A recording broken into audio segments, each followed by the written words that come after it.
Vale, bueno, pues vamos a por ello. Egunon,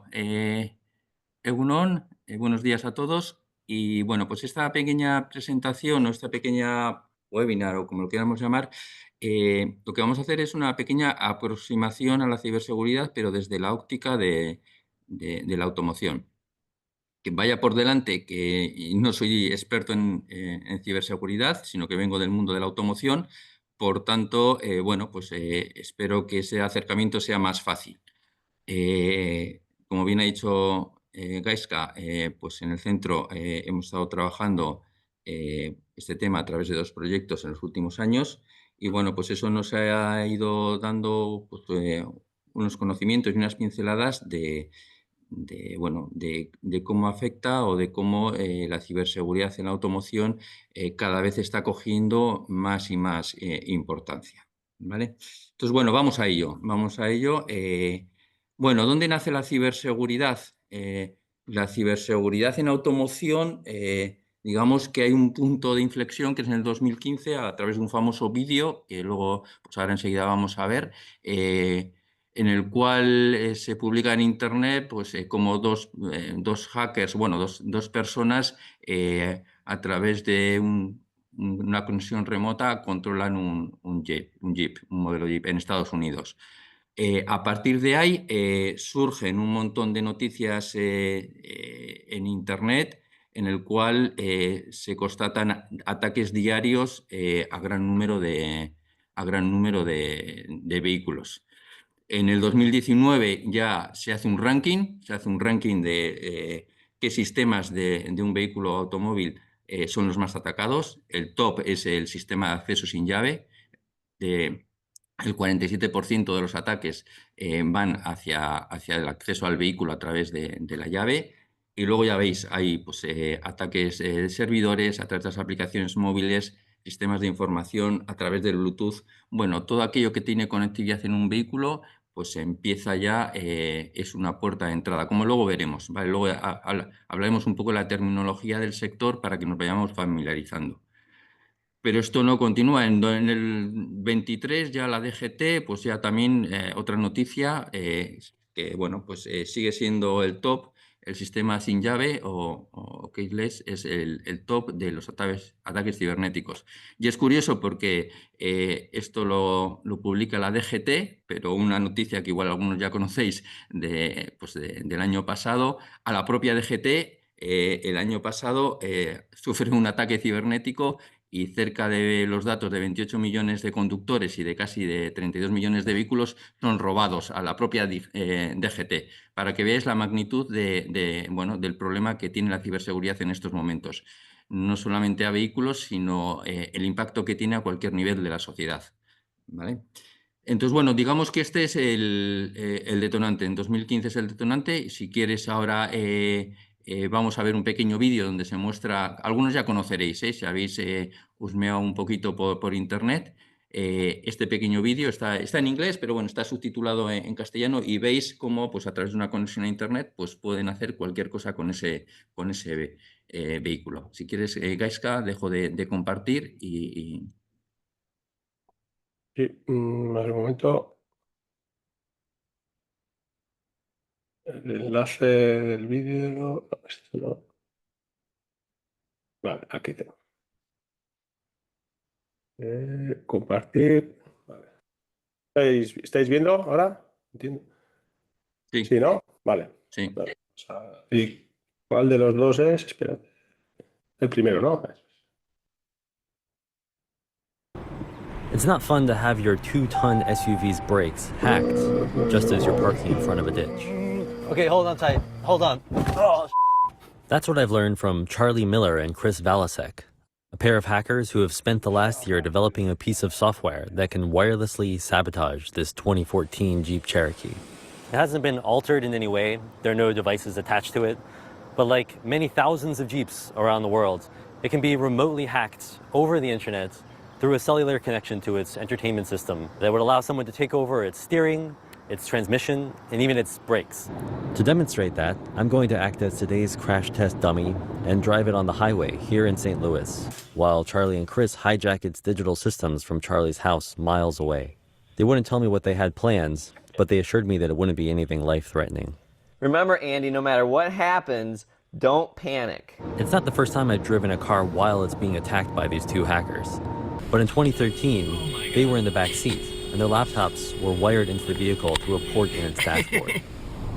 Now they're sending the same sort of attacks remotely, and I have no idea what they might do. He's going as fast as I've seen him, so. So first we're going to turn the fan on him. Yeah, let's turn the fan on, see if he even notices. All right, something just turned on, all the fans and AC and stuff. I didn't do that. The trick started small. Oh my God.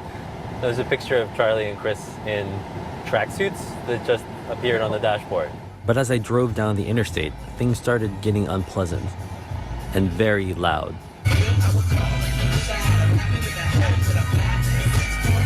Perfect. I can't turn it down. This was such a fun video. Steve Logan got to enjoy it. And now the air conditioning is blasting, the music is blasting, and I can't see anything because of the windshield wiper fluid. Okay, do it. Do it. Kill the engine. So we're killing the engine right now. It says park sense. Actually can't accelerate.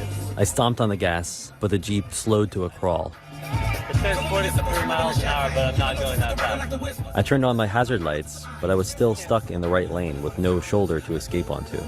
Guys, I'm stuck on the highway. What did he say? I don't know, I think he's panicking. He's not gonna be able to hear us with that radio. It's so loud. Guys, I need the accelerator to work again. The accelerator will work. It won't work! You're doomed. Seriously, it's dangerous. I need to move. You gotta turn the car off! Okay. Now you should be good to go. Semi drove by. All right, I'm gonna pull over because I have PTSD. Charlie and Chris have only tested the full range of their attacks on a Jeep Cherokee. But they say that hundreds of thousands of late-model Chrysler vehicles may be vulnerable through a feature called Uconnect, an internet-connected computer in the dashboard known as its head unit. These cars, head units, expose a particular service that probably they didn't want to. It lets you do things like query it for information like the GPS or the VIN or all sorts of other things, but it also lets you just run commands. So you have to first break into the car remotely over the cell network and then move laterally if you want to do things like send CAN messages. And those are the messages that we can use to control things like steering or the windshield wipers or braking. They plan to release a portion of their exploit code at the annual Black Hat Hacker Conference next month. They've also alerted Chrysler, which is issuing a security patch. But they say a lot more needs to be done to protect a new generation of cars that are increasingly connected to the internet and potentially hackable. You guys basically brought this car to a standstill while I was driving on the highway, which I may never forgive you for. And that was just like an experiment. What do you think is the worst case scenario? We wanted to point out, to show that this attack has serious consequences for this vehicle. And so we did, attack you. But we did it in as safe a way as we could, so we didn't want you to get hurt, obviously. That's why we're working, is to make sure that we figure out vulnerabilities, weaknesses, get them fixed. We're only two guys with one car, right? So, we can't look at every car, and we want to release this information because more people like us need to be focused on this problem. After their stunt on the highway, Chris and Charlie still wanted to show me a couple of other tricks. Below a certain speed, they can control the Jeep steering as long as it's in reverse, pop its locks, mess with the speedometer, and, of course, disable the brakes. Okay, hold on tight. Hold on. Oh, He's not getting out of that. I don't think so. We're going to be doing some pushing. Yeah, I know what I'm saying. That's how you drive in the Midwest. New Yorkers don't know how to do that. Este vídeo es para ti si quieres estudiar DAO porque te gusta el mundo de la programación.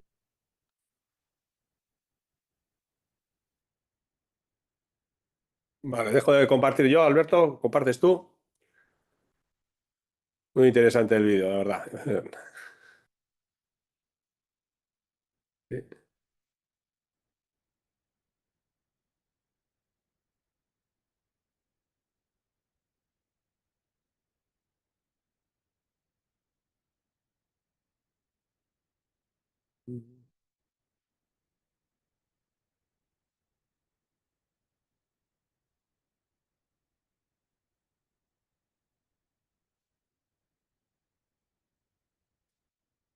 Ya se ve, ¿eh, Alberto?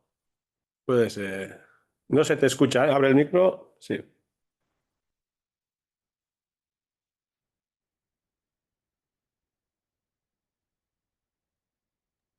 Vale, ahora sí me escucháis, ¿no? Sí. Ahí. Sí, vale. Bueno, pues sí, el vídeo quería ser un poco, bueno, pues eso. Ese es el inicio de todo, bueno, digamos, que el trabajo que han hecho las marcas a partir de ese hito de 2015, la legislación que se ha desarrollado y todo lo que ha avanzado. Sí es cierto que la legislación y todo ha avanzado, pero bueno, pues los ciberataques también han aumentado y ya veis los datos que decían. Bueno, ¿qué vamos a intentar a través de la presentación esta?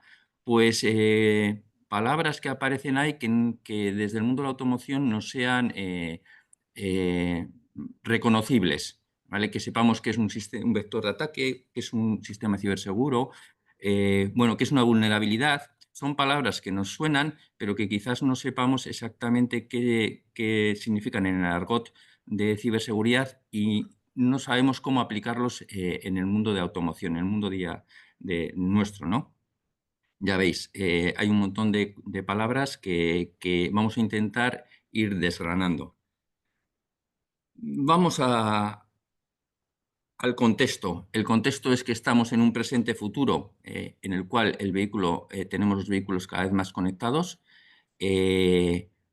porque van hacia unos niveles de autonomía muy elevados, por lo tanto eso requieren de unos sistemas de comunicación muy diversos y cada vez más complejos, que se basan en infraestructuras que ya existen y que internamente también la complejidad de los vehículos pues, es cada vez mayor en cuanto a, pues, bueno, pues a EQs y a control y automatización de la mayoría de las tareas que se realizan en un vehículo nuevo. Ahí podéis ver, pero bueno, a día de hoy podemos decir que internamente un vehículo puede tener casi 100 millones de líneas de código, de software, lo cual pues ya como podemos saber, eso implica vulnerabilidades o debilidades, pero no solamente es el software interno, sino las comunicaciones intravehiculares, sino todas, como he dicho, las extravehiculares. Lo cual complica de sobremanera pues, todo el tema de la ciberseguridad. Si veríamos un mapeo general que ahora vamos a desgranar esta transparencia, digamos que nosotros tenemos un vehículo en el cual se conjugan un montón de puntos a través de los cuales los ciberataques se pueden producir. Si veis la transparencia, hay como tres niveles. Unos serían las superficies de ataque, otros vectores de ataque y otros los tipos de ataque. Vamos a intentar ir desgranando qué es cada cosa para poder hacer el análisis y el acercamiento. Digamos que la superficie de ataque son todos aquellos puntos en los cuales podemos intentar acceder al sistema. ¿Vale? Si nosotros tenemos muchos puntos de ataque, la superficie va a ser mayor. Por tanto, los riesgos van a ser mayores y, como veremos luego, los planes de mitigación que tenemos que hacer o que los fabricantes tienen que hacer para poder hacer que ese sistema sea lo más ciberseguro posible, pues van a ser más amplios. Entonces, si nosotros vemos un vehículo a día de hoy, los puntos de ataque que puede tener un vehículo, ahí aparecen algunos, pero puede haber muchísimos más. Es decir, el GPS es una comunicación externa. Bueno, pues ese es un punto de ataque. Los Bluetooth internos que tenemos para conectar los móviles al vehículo es otro punto de ataque. El sistema de apertura de vehículo con llave inalámbrica, lo mismo. Entonces, todos esos puntos es lo que generan la superficie de ataque sobre el vehículo. Cuantos mayores conexiones digitales, pues mayores, evidentemente, puntos de ataque. No tienen por qué ser únicamente inalámbricas, pueden ser físicas. Es decir, si nosotros tenemos el conector OBD en el cual conectamos nuestra máquina de diagnosis, es un conector físico, es un punto de ataque. ¿De acuerdo? Entonces, las cámaras, bueno, pues ya veis, hay un montón, pero habría muchísimas más puntos de ataque. Entonces, lo que veremos luego que la normativa, la UNECE, el reglamento 154, hace es una valoración de todas esas superficies de ataque y esos puntos de ataque, ¿vale? Primera parte, superficies de ataque. Vale, tenemos puntos de ataque, pero ¿qué es el vector de ataque? Si el punto de ataque, la superficie es dónde, el vector de ataque es cómo. Digamos, es el camino que un atacante puede usar para entrar a ese sistema y, bueno, pues hacer las actividades que se llaman maliciosas en ciberseguridad, desde robo de datos, hacer que mal funcione el vehículo, como hemos visto en el vídeo, etcétera, etcétera, ¿no? Un vector de ataque, bueno, pues puede ser la red que se utilice para comunicar ese punto de ataque, puede ser un acceso físico, bueno, pues digamos que punto de ataque más vector hace, digamos, que el camino para que se produzca un tipo de ataque, que sería el siguiente paso, el siguiente definición. Los tipos de ataque es el método, la técnica a través de que va a utilizar el camino para entrar en ese punto del vehículo. Esta es una definición general de los tipos de ataque de ciberseguridad para que nos vayan sonando, pero que algunos luego van a aparecer específicamente en automoción, pero aparecen pues, palabras como phishing, malware, ataque de fuerza bruta, la denegación de servicio. Bueno, son cosas que igual nos suenan de otros sitios, es decir, cuando el phishing a veces a nuestro correo electrónico nos llevan ataques de ese tipo, pero también se pueden producir en automoción. Denegación de servicio. Bueno, pues cuando hay una sobrecarga del sistema para hacer inaccesible, etcétera. Bueno, ahí os he puesto una serie de tipos de ataque que son lo que configuran. Es cierto, para que nos hagamos una idea, que nosotros tenemos un punto de ataque, tenemos un vector a través de ese camino y cómo podemos hacer diferentes tipos de ataque, ¿vale? Entonces, el análisis que tenemos que se hace en ciberseguridad es eso, es decir, nosotros podemos tener una entrada que hay que proteger, pero hay que protegerla ante diferentes formas de ataques. Vulnerabilidad, pues es el conjunto de todo lo que acabo de decir, de las tres cosas. Cuando se produce una vulnerabilidad, que no es más que una debilidad de un sistema que puede ser explotada por un ciber hacker, bueno, pues cuando se generan esos tres tipos, un método a través de un vector y a un punto de ataque, ¿vale? Entonces, ahí aparecen, por ejemplo, un montón de vulnerabilidades que están detectadas ya en un vehículo, ¿vale? Es decir, podemos llegar a manipular el software interno del vehículo, a modificar las coordenadas del GPS, a robar datos, a actuar sobre el cambio de carril, a entrar al buscam y si no tiene la seguridad, ciberseguridad adecuada, pues a controlar cualquier EQ del vehículo. Podemos vulnerar la llave de apertura. Bueno, todas esas vulnerabilidades están identificadas y se pueden llevar a cabo. Los sistemas de radiofrecuencia, los de infotainment, bueno, pues ahí tenemos un montón de vulnerabilidades que son debilidades del sistema que, a los cuales bueno, pues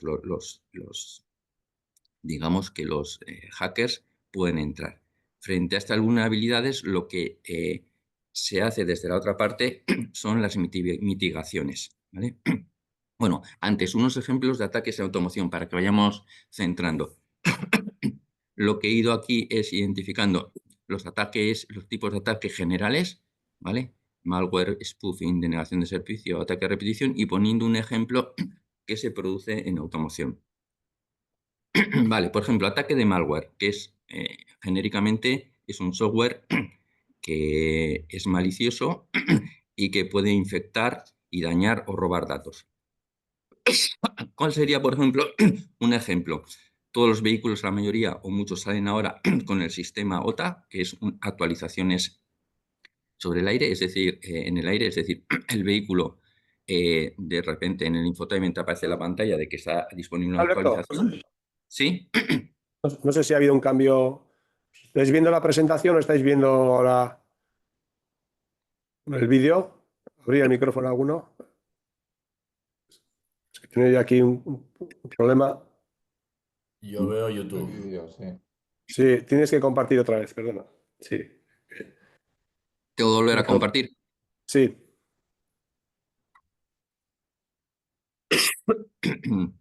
Si dejo de compartir ahora sí.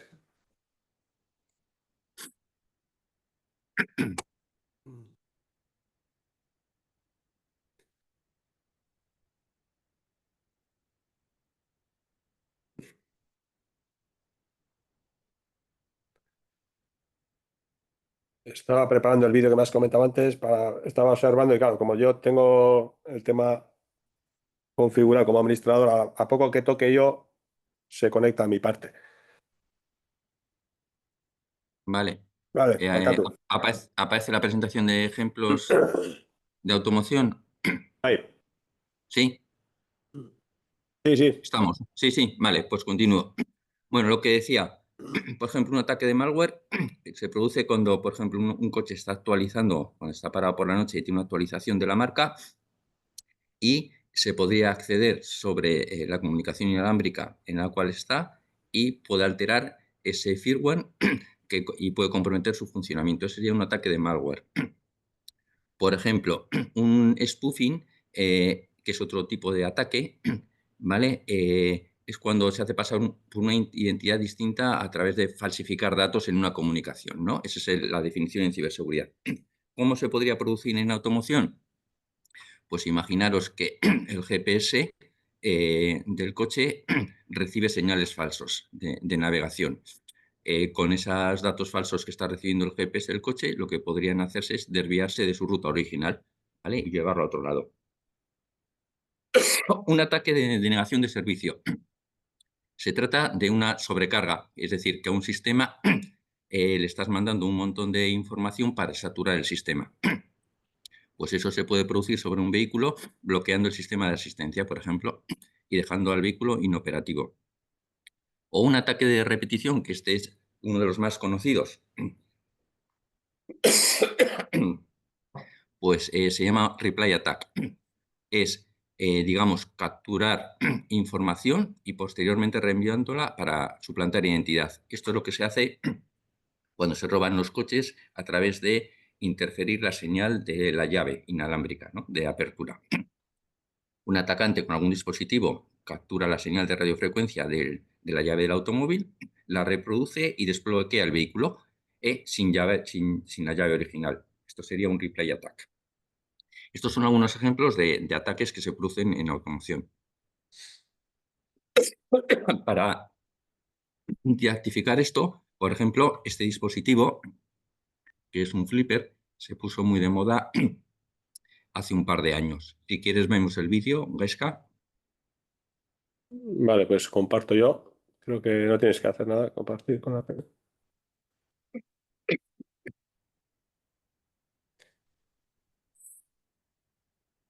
El precio de la gasolina en los letreros electrónicos o controlar las pulseras de los conciertos de Taylor Swift.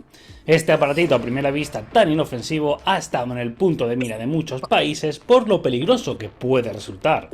¿Cómo? Pues porque Flipper Zero es una navaja suiza del hacking, y en malas manos podríamos pensar que es bastante peligroso. Pero, ¿cuánto de cierto hay en esto? ¿Es legal tener uno? Vamos a verlo. Flipper Zero se hizo viral en TikTok el año pasado y también ha resurgido este mismo 2024 en varias noticias alrededor del mundo por poder hacer todas esas cosas que os he dicho fácilmente o incluso clonar tarjetas de crédito.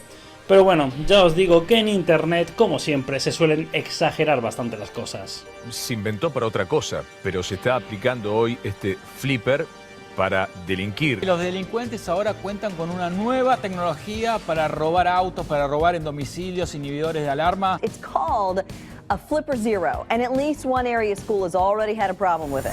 Vamos a remontarnos al principio. Es 2020 y Flipper Devices pide $60.000 para financiar su dispositivo multiherramienta para hackers. El proyecto es un exitazo y logran recaudar casi $5 millones. Como suele pasar en proyectos financiados de esta forma, los dispositivos tardan en llegar y la disponibilidad durante bastante tiempo fue limitada, pero su precio de $169 era bastante jugoso para todo lo que ofrecía. El dispositivo la verdad es que recordaba bastante a los Tamagotchis, esos dispositivos electrónicos con mascotas virtuales que arrasaron en los 90. En la pantalla monócroma LCD de 1,4 pulgadas de 128 x 64 píxeles se muestra la información del dispositivo, pero también es protagonista la mascota del proyecto, un delfín virtual creado con pixel art cuya apariencia cambia según las funciones que vamos usando. Pero en las siguientes funciones está la clave de por qué puede ser preocupante. El dispositivo es capaz de leer, copiar y emular etiquetas RFID y NFC, mandos a distancia o claves digitales a distancia gracias al soporte de señales infrarrojas. Es totalmente autónomo y no necesita ser conectado a un smartphone o a un ordenador para funcionar. Consta de un pad digital y un botón independiente para volver atrás, y es también posible conectarlo con módulos externos a través de un puerto GPIO. Una de las peculiaridades que tiene este proyecto es que tanto los esquemas electrónicos como el firmware son open source. Sus circuitos integrados no están licenciados de esta forma, lo que impide que puedas copiar las funciones del dispositivo a no ser que tengas conocimientos avanzados de electrónica. Este pequeño dispositivo cuenta con un chip Texas Instruments CC1101, un transceptor universal que permite trabajar con aplicaciones inalámbricas de muy baja potencia. Gracias a él es posible conectar el Flipper Zero a dispositivos IoT y sistemas de acceso, y además cuenta con una antena de hasta 100 metros que trabaja en la banda de los 433 MHz y otra de 125 kHz de proximidad, RFID, para sistemas de acceso como tarjetas de entrada a un parking, hotel o portales de vivienda. Y claro, en cuanto los más hábiles lo tuvieron en sus manos, comenzó la fiesta.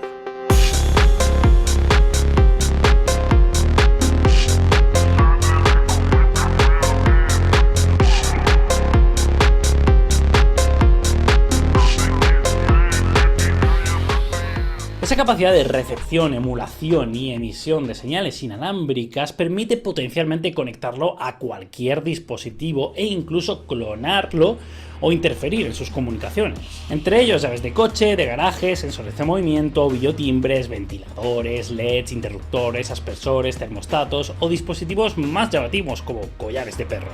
Y lo que hemos dicho, el soporte RFID permite leer, guardar, emular o incluso romper los sistemas de seguridad de puertas de hoteles, por ejemplo. Algo que ciertamente es peligroso. La posibilidad de conectarlo, por ejemplo, al puerto USB de un ordenador para luego controlarlo remotamente con un smartphone, otro ordenador e incluso una Steam Deck, abre nuevos vectores de ataque para un cracker con malas intenciones. Las opciones son muy variadas, y es cierto que todos estos ataques ya eran posibles antes, lo que pasa es que Flipper Zero da versatilidad. Pero es que es eso, Flipper Zero no deja de ser una herramienta, y de hecho sirve para todas aquellas empresas que utilicen el RFID, que se den cuenta de que sus sistemas pueden ser vulnerados. Este dispositivo simplemente aúna muchas herramientas en una, pero no crea nada nuevo. La mayoría de sus prestaciones se pueden replicar con otras plataformas como Arduino o Raspberry Pi si aprovechamos módulos que se conectan a estos dispositivos, y proyectos en esta línea como PalmPi o Picodaki, por ejemplo. Hay también otras alternativas como el Hack RF1, aunque también más caras, $340. Además, tiene limitaciones y sus propios creadores han decidido activamente que Flipper Zero no pueda tener códigos evolutivos. Estos códigos son los que se usan para las llaves que abren los coches, algo que permite a los desarrolladores de productos con conectividad inalámbrica mejorar la seguridad de estos productos. Por ejemplo, el Hack RF del que os acabo de hablar sí que tiene soporte para estos códigos evolutivos, y de hecho se utiliza en conferencias de ciberseguridad como la DEFCON para hacer demostraciones. Y aunque con el NFC es posible leer las tarjetas de crédito, hay información relativas a la dirección del usuario que no llegan, por lo tanto clonar tarjetas de créditos con Flipper Zero no es factible. Lo mismo pasa con las tarjetas de transporte público, que simplemente mostrarán unos datos limitados sobre el usuario. Y aunque es un producto destinado para hackers, lo es también para makers, y hay proyectos con Flipper Zero de lo más curiosos. Hay luxómetros, metrónomos, afinadores de guitarra, analizadores de frecuencia, sonar y, como no, también un Doom para Flipper Zero. Y bueno, ahora está la pregunta del millón. ¿Es legal? Flipper Zero como producto es totalmente legal y todas sus funciones que no violen la ley pues también lo son. En España el hackeo y robo de información están considerados como delito en el artículo 127.1 del Código Penal. Este tipo de usos maliciosos obviamente son posibles con el Flipper Zero, pero también lo son con otros muchos dispositivos. De hecho, Flipper Zero está muy pensado para evaluar la seguridad de nuestros propios sistemas y convertirse en una herramienta útil para mejorarlos. Los responsables de Flipper Zero, la verdad es que se han encontrado con dificultades importantes a lo largo de su camino. PayPal bloqueó la cuenta empresarial y congeló 1,3 millones de dólares durante 2 meses sin explicar por qué. Y la aduana de Estados Unidos retuvo un contenedor de 15.000 Flipper Zero que se dirigía a quienes lo habían encargado en ese país. De nuevo, no hubo explicación oficial.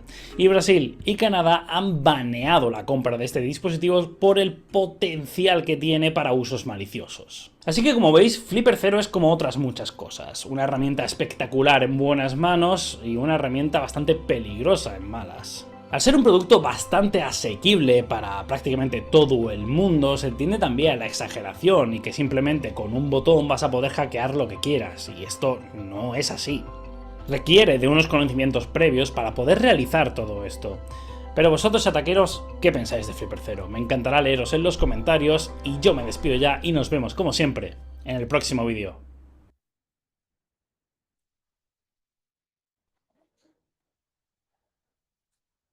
Bueno, ahí, interesante la aplicación.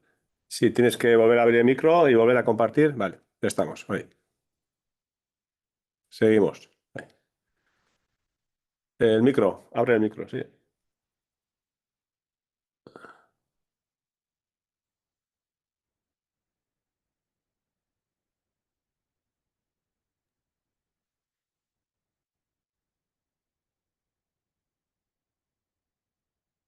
Vale, pues este es un ejemplo que quería poner también. Esto es un reply attack que se puede hacer, pero bueno, para que veáis también un poquito que todo lo que aparece en Internet, pues bueno, tiene sus pros y sus contras. Yo creo que hace una evaluación bastante interesante. ¿Por qué digo? Porque este dispositivo que aparecía hace 2 años arrasó en ventas, se agotó, porque se vendía, pues eso, como que podías robar, bueno, podías abrir cualquier coche que tuviera llave. Y bueno, no sé si ya lo habéis percatado en el vídeo, pero evidentemente esto no es posible. No es posible porque las llaves llevan lo que se llama el código variable. Es decir, cada vez que usamos la llave del mando a distancia, se genera un código. Si deseas cerrar el coche, se genera otro código. No es el mismo código. Sí es cierto que este dispositivo lo que puede hacer es interceptar ese código, pero no le va a servir para la siguiente acción, ¿vale? Pero como también ya dice en el vídeo, hay otros dispositivos que sí son capaces de captar esos códigos evolutivos o esos códigos variables. Este es un ejemplo de un dispositivo muy sencillo, muy documentado, que sirve para una vulnerabilidad del vehículo, ¿vale? Entonces, bueno, para que veáis un poquito que la medida de mitigación en este caso de los fabricantes, ¿cuál ha sido? Bueno, pues ha sido el generar que ese código de ese RFID pues sea variable y vaya encriptado y vaya siendo de un único uso. Estamos ante una vulnerabilidad, una medida de mitigación, que es la que, bueno, los fabricantes han puesto. Lo cual no quiere decir que se puedan desencriptar y pueda haber que ese tema esté resuelto para siempre, ¿no? Porque se siguen haciendo ciberataques a la llave, ¿no? Pero digamos que el proceso es definir esa vulnerabilidad, hacer unas medidas de mitigación y, como veremos luego, la norma lo que dice es luego hacer seguimiento y si esas medidas de mitigación vuelven a ser atacadas con otros métodos o otros vectores. Vale. Dicho de esto, vamos a lo que dice cómo está la reglamentación. Bueno, pues hay un reglamento, el UNECR 155, que lo que hace es un reglamento relativo a los requisitos para la gestión de la ciberseguridad en los vehículos a motor. No solamente a lo que es el vehículo, sino a todo el proceso desde que se empieza a diseñar un vehículo hasta todos los años posteriores, que es el servicio de postventa, ¿vale? Este reglamento quiere abarcar toda la vida útil del vehículo.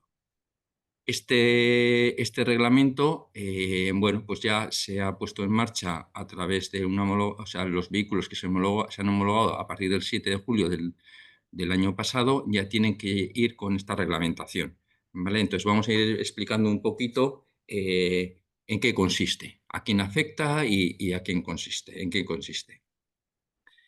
A los vehículos que afecta, pues ya veis ahí, prácticamente a casi todos, ¿no? A los de categoría M, categoría N, categoría O, siempre y cuando tengan una unidad de control electrónica, y los de categoría L6 y L7, que son cuadriciclos y quads, o bueno, sin cabina, que al menos tengan un nivel 3 de conducción autónoma, ¿vale?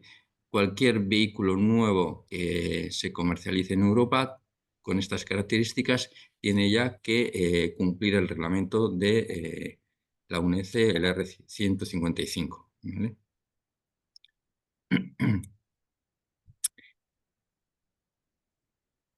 Que, como he dicho antes, hace que tenga que tener un proceso. Es decir, el vehículo en ese marco, la empresa o el fabricante tiene que hacer una serie de pasos. ¿Qué pasos? Pues cuando diseña el vehículo, identificar y gestionar los riesgos, ¿vale? Cuando hablamos de identificar y gestionar los riesgos, estamos hablando, pues de lo que hemos hablado, superficies de ataque, vectores, vulnerabilidades, ¿vale? Verificar que se gestionan esos riesgos, incluidas las pruebas, es decir, esto significa que ante esos riesgos tiene que diseñar mitigaciones, ¿vale?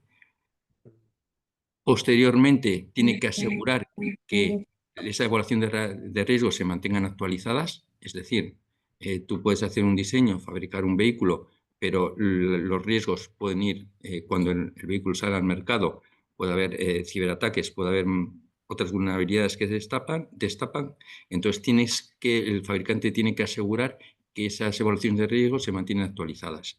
Para eso tiene que monitorizar ciberataques e intentar responder efectivamente a ellos. Es decir, tiene que hacer actualizaciones de software, del vehículo, etcétera, etcétera. Y evaluar si esas medidas que implementa siguen siendo efectivas para las amenazas y vulnerabilidades. Haciendo al final, cada cierto tiempo, pues un análisis de los ataques exitosos o intentados. Es decir, no es que saquen un certificado de que el vehículo es ciberseguro, ¿vale? Y ya está, sino que a lo largo de la vida de ese vehículo tienen que hacer todo este proceso. Esto es lo que marca el reglamento. Por eso, bueno, pues digamos que la facilidad o el tema de las actualizaciones over the air que traen los vehículos, la mayoría de los vehículos a día de hoy, permiten hacer estas actualizaciones y estas mitigaciones sin que el vehículo tenga que pasar por el taller o sea llamado a una revisión para actualizar determinadas actualizaciones de software que mejoren la ciberseguridad del vehículo.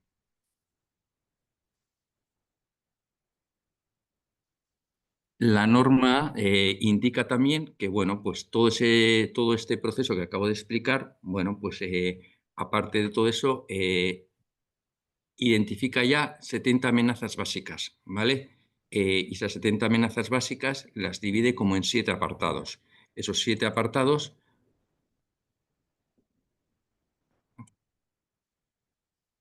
los agrupa en estos siete bloques. Desde los servidores back-end, que se refiere a todo el tema de los servidores, donde desde la parte de diseño a donde se concentran las actualizaciones y todo el software y toda la documentación digital de los ordenadores, o sea, de los vehículos, perdón, hasta otro bloque son los canales de comunicación para que usa el vehículo para conectarse a su entorno, las conexiones y conectividad externas, los datos y códigos del vehículo si son ciberseguros, los procedimientos de actualización de los vehículos, cómo se realizan, si son over the air o si son en taller o si son en las explotaciones, si no se protegen. Bueno, hay como 7 bloques en los cuales se agrupan las 70 amenazas. Entonces, para cada uno de estos bloques, la norma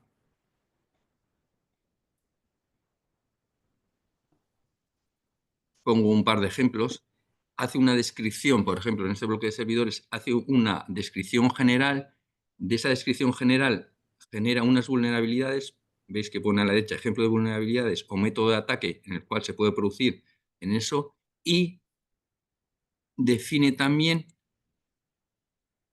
la medida de mitigación. ¿Vale? En esta transparencia veis a la izquierda la vulnerabilidad y a la derecha la medida de mitigación. ¿Qué sucede? Que estas medidas de mitigación que dice la norma son muy genéricas.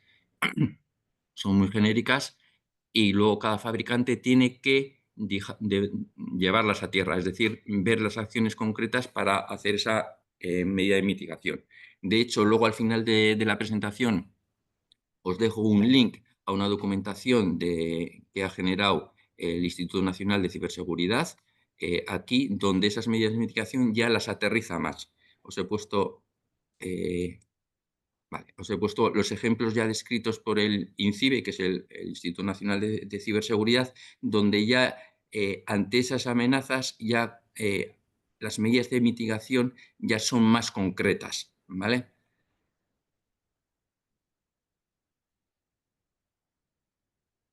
En la presentación también tenéis os he puesto otro ejemplo, canales de comunicación, cuáles son las medidas y las amenazas. Esto es un poco de norma y es un poco pesado, pero bueno, en la documentación que os he anexado en los enlaces al final, os aparece todo esto bien detallado y escrito. No voy a detallar, pararme mucho aquí, ¿no? En algunos ejemplos igual sí, pero bueno, pues los canales de comunicación. Pues este es otro de los bloques.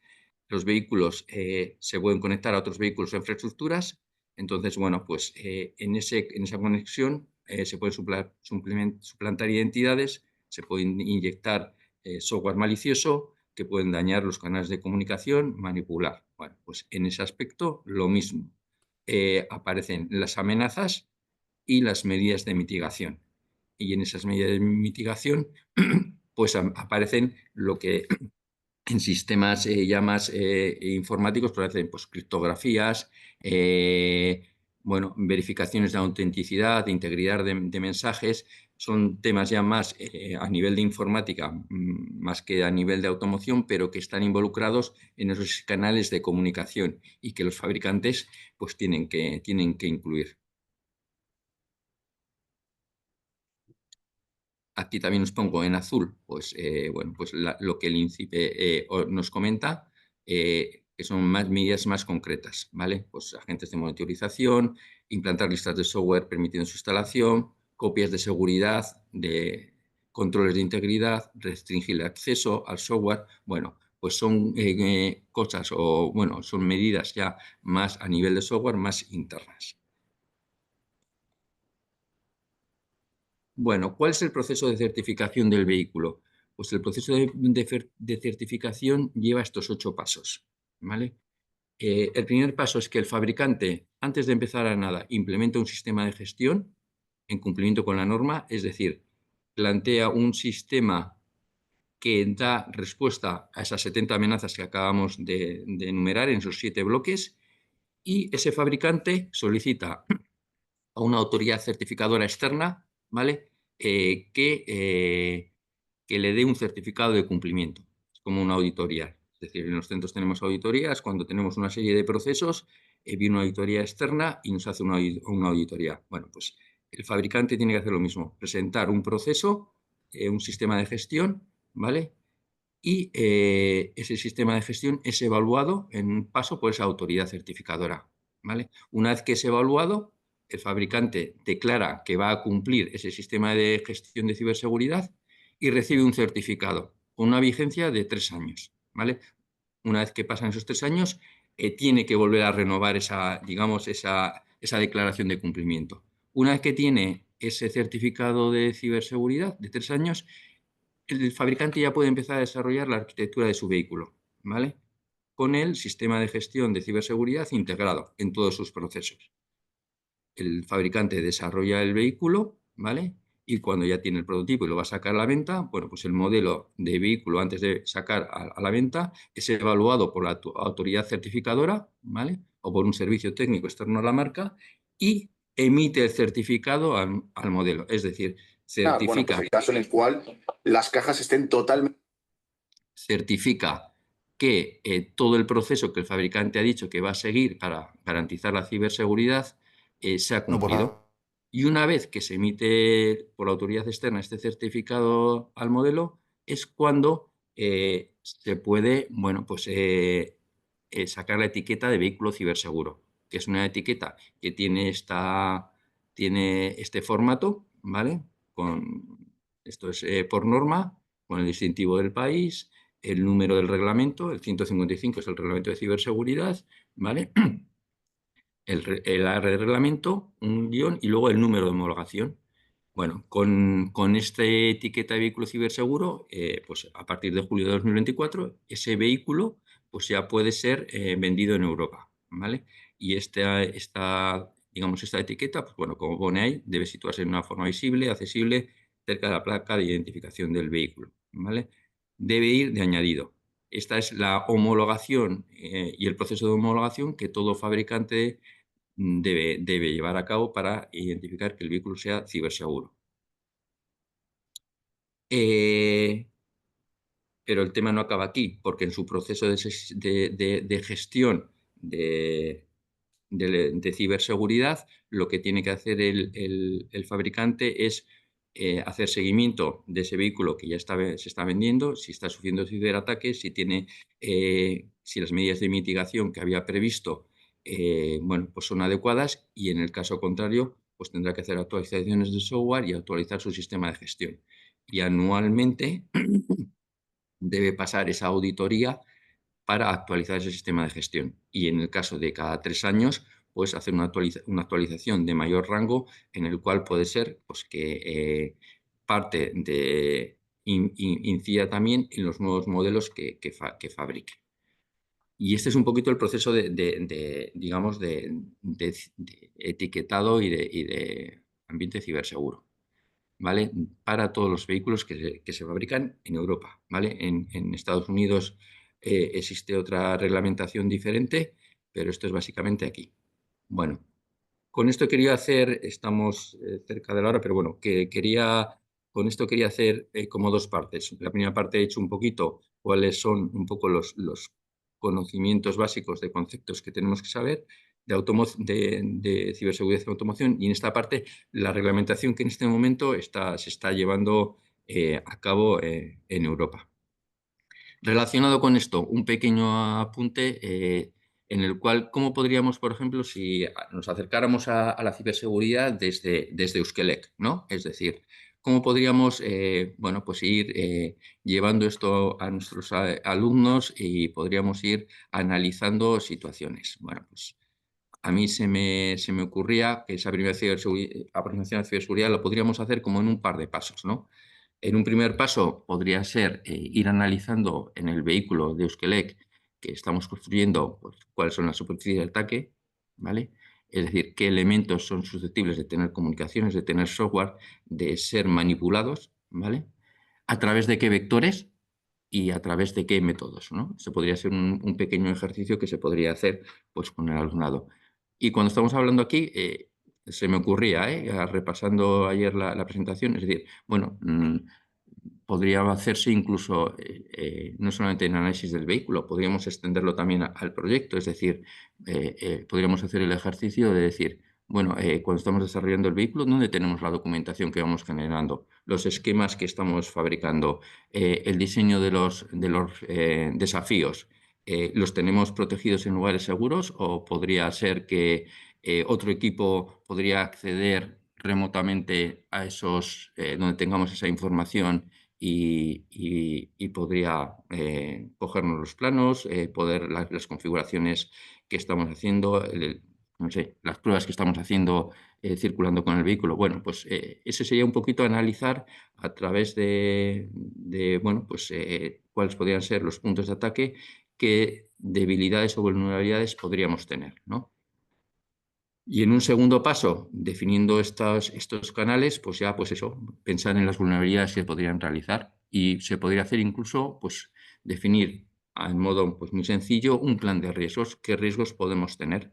¿Para qué? Pues para con esas vulnerabilidades, ese plan de riesgos, poder pensar qué posibles acciones de mitigación podríamos conseguir para evitar esos riesgos. Podemos para ello ver, por ejemplo, las estrategias del reglamento. Evidentemente, nuestro vehículo de Euskelec es muchísimo más sencillo y no tiene ni tantos puntos de ataque ni tantas complejidades como tiene un vehículo. Pero bueno, nos podemos ver y chequear el reglamento y qué cosas serían aplicables a nuestro vehículo o a nuestro proyecto de diseño de un coche como Esquelec. Y en esa línea, pues, por ejemplo, repasar todo el reglamento pues, podría ser un poco, bueno, pues podría ser complejo, pero ahí os indico algunas estrategias que están dentro del reglamento, pero pues podrían estar relacionadas mucho, por ejemplo, pues con el CAN bus. Es decir, quizás nosotros no tengamos unos en Esquelec a día de hoy, algunos vehículos sí, pero no tienen una conectividad externa o que pueda generar puntos de ataque externos, pero sí tenemos un powertrain que tiene un CAN bus y que, bueno, pues podemos tener algunas estrategias que en número hay y en las cuales, bueno, pues podría el alumnado pues poder ir entrando, identificando y bueno, conociendo qué son esas estrategias de mitigación y en qué consisten. Evidentemente, implementarlas requiere un conocimiento no tanto de automoción, sino como más de conocimiento informático, pero sí están muy relacionados con la arquitectura y con las comunicaciones del vehículo. Y bueno, pues ya para finalizar, os he incluido 3 enlaces de interés, ¿vale? Uno es la normativa de ciberseguridad para vehículos del 2024. Esta normativa de ciberseguridad para vehículos en el 2024 estaríamos hablando de que está redactada por el Instituto Nacional de Ciberseguridad. Y es muy interesante porque desglosa punto a punto las mitigaciones muy concretas. El Instituto Nacional está trabajando mucho en esta línea y va a generar documentación relacionada con automoción bastante importante en esta línea. También en las asociaciones, las certificadoras están trabajando mucho en esto y os incluyo el informe de ciberseguridad de movilidad inteligente de UNE, que es la Asociación Española de Normalización, pero me consta que AENOR y otras entidades de certificación están sacando ya bastante información relativa a esto. Y luego también en el INCIBE os he puesto un enlace a un glosario de términos de ciberseguridad, que esto está muy bien porque es un glosario muy extenso, pero que puede servir bastante también para nuestro alumnado, pues para identificarse y para hacer, bueno, pues conocer un poquito cuáles son qué significa cada cosa. Está en un lenguaje muy cercano y muy adaptado.